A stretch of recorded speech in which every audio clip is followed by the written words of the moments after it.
और रविवार को पटना से दिल्ली जा रही फ्लाइट में आग लगने के बाद फ्लाइट को सुरक्षित एयरपोर्ट पर लैंड करा लिया गया, लेकिन एयरपोर्ट पर यात्रियों की सुरक्षा का भारी अभाव है। एयरपोर्ट प्रबंधन को ना तो यात्रियों की सुरक्षा का ख्याल है और ना ही उड़ान भर रहे विमानों का, जिसके कारण कभी भी बड़ा हादसा हो सकता है। एयरपोर्ट पर सुरक्षा संबंधी स्थिति का जायजा लिया हमारे सहयोगी संजय कुमार ने। रविवार की दोपहर में पटना के जयप्रकाश नारायण इंटरनेशनल एयरपोर्ट पर बर्ड सीट के कारण एक बड़ी घटना घटी जब स्पाइस जेट की विमान में आग लग गई थी। 2000 मीटर की ऊंचाई पर यह प्लेन पहुंच गया था। उसके बाद इसको जो पायलट थे उनकी सूझबूझ से नीचे उतारा गया, लेकिन एक जो तस्वीर अब भी नजर आ रही है वो है रनवे के अंदर जो पक्षी हैं वो लगातार उड़ रहे हैं। अभी भी तस्वीरों में देखिए कई पक्षी जो है वो लगातार उड़ रहे हैं, क्रैकर लगातार छोड़े जा रहे हैं। लेकिन निश्चित तौर पर यह तस्वीर इस बात को दर्शाती है कि राजधानी पटना का जो ये एयरपोर्ट है यह पक्षियों के लिहाज से काफ़ी खतरनाक है। हर वक्त अब देखिए पक्षी जो है झुंड में यहाँ पर आकाश में उड़ रहे हैं और यहाँ तक अगर फ्लाइट उड़ कर आता है तो जाहिर सी बात है क्रैकर की आवाज़ यहाँ तक नहीं पहुँचेगी और ऐसे में यह विमान के लिए खतरनाक बन जाता है। तो कई बार इसको लेकर बैठकें हुई, कई बार फैसले लिए गए। पटना कमिश्नर की अध्यक्षता में एयरपोर्ट अथॉरिटी भी शामिल रही, पटना डिस्ट्रिक्ट एडमिनिस्ट्रेशन भी शामिल, उसके अधिकारी शामिल रहे, लेकिन नतीजा ढाक के तीन पात। और निश्चित तौर पर लगातार कई घटनाएं हो चुकी हैं बर्ड सीट की और उसको लेकर जो ठोस योजनाएं बनती हैं वह कागजों पर ही दिखती हैं। लगातार इस तरीके से क्रैकर छोड़े जाते हैं, लेकिन क्रैकर छोड़ने के बाद भी जो बर्ड्स हैं वो लगातार आकाश में, आप देख रहे हैं जो पक्षी वो लगातार उड़ रहे हैं आकाश में। जो आसपास का इलाका है देखिए यहाँ पर कितने यहाँ पर जो पेड़ हैं वो लगातार आपको दिख रहे हैं। एयरपोर्ट से सटा हुआ ये इलाका है, तो जू भी है और ये बड़े बड़े पेड़ हैं जिस पर पक्षी रहते हैं। और अभी भी हम देख रहे हैं तस्वीरों में यहाँ पर लगातार इन पर पक्षी जो है वो उड़ कर आ रहे हैं, बैठ रहे हैं, उड़ रहे हैं। तो ऐसे में कहीं ना कहीं यह जो प्लेन यहाँ से टेक ऑफ करता है उसके लिए खतरनाक बन जाता है। बर्ड सीट की जो घटना है वो इसी तरीके से होती रहेगी अगर हम इस पर अस्थायी समाधान के लिए कोई ठोस कदम न उठाएं। कैमरा पर्सन अजय दुबे के साथ संजय कुमार, न्यूज़ 18 पटना। वहीं जेडीयू के राज्यसभा सांसद और केंद्रीय मंत्री आरसीपी सिंह ने राजधानी पटना स्थित सरकारी आवास को खाली कर दिया है। आवास से सामान को निकालने का काम जारी है और इस मामले में अधिक जानकारी दे रहे हैं हमारे सहयोगी संजय कुमार। इस आवास के सामने खड़े हैं, इस आवास को थोड़ा गौर से पहचानिए।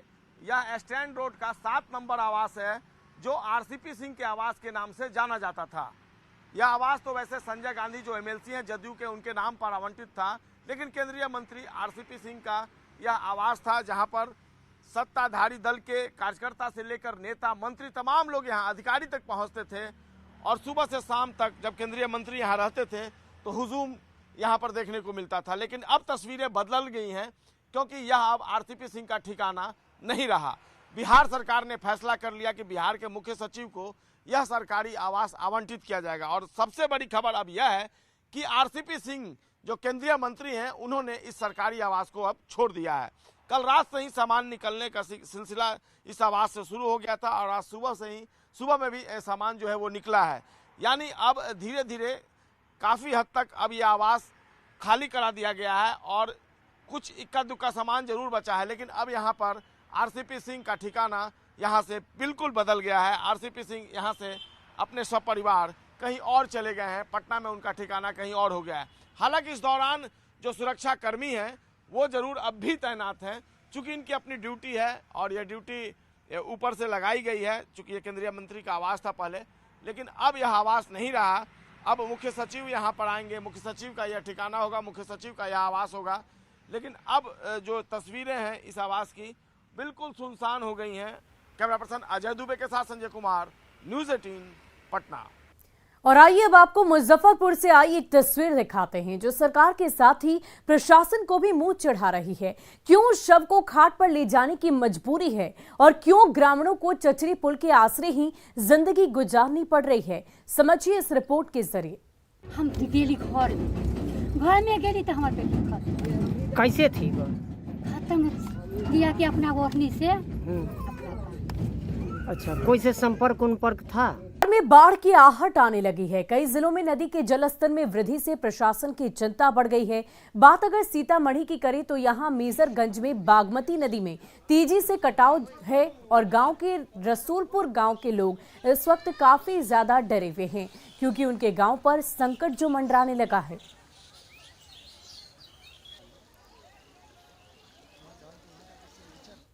पानी आ रही है। दिक्कत ये है कि नदी देखिए यहाँ पर नजदीक में आ गया है तो हम लोग को मजबूरी के घर छोड़ना पड़ रहा है। पर से जल संसाधन विभाग की तरफ से कोई ठोस काम नहीं किया जा रहा है कोई कि ठोस काम नहीं किया जा रहा है, सिर्फ आ रहा है फोटो खिंचा रहा है और चले जा रहा है। अगले 3 वर्षों से बागमती काफ़ी तेज़ी से कटाव कर रहा है।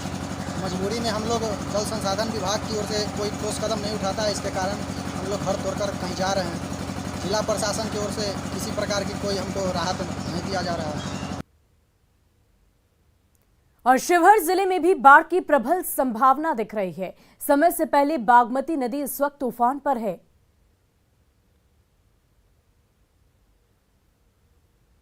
बाढ़ आने के बाद क्या है सो इधर चंपारण में इधर और शिवहर जिला में आने और जाने में बहुत दिक्कत हो रहा है। रास्ता बंद हो जा रहा है, आने जाने का कोई माने संभावना पूरा बंद हो गया है। पानी आ जा रहा है, रोड पे पानी चढ़ जा रहा है, आने जाने का इतना जल्दी पानी आ गया है, डर लगता है भैया आप लोग? डर क्या लगता है सर, हम लोग को तो जिंदगी भर आना जाना यही रहना है। हम लोग क्या घर बहुत जल्दी पानी आ गया। हाँ, आजकल बहुत जल्दी पानी आ गया। और लातेहार में लगातार दूसरे दिन नक्सलियों के खिलाफ सुरक्षा बलों को बड़ी कामयाबी मिली है। शनिवार को 4 शक्तिशाली सिलेंडर बम बरामद होने के बाद रविवार को जंगल में सर्च ऑपरेशन में AK-47 राइफल और भारी संख्या में कारतूस बरामद किए गए।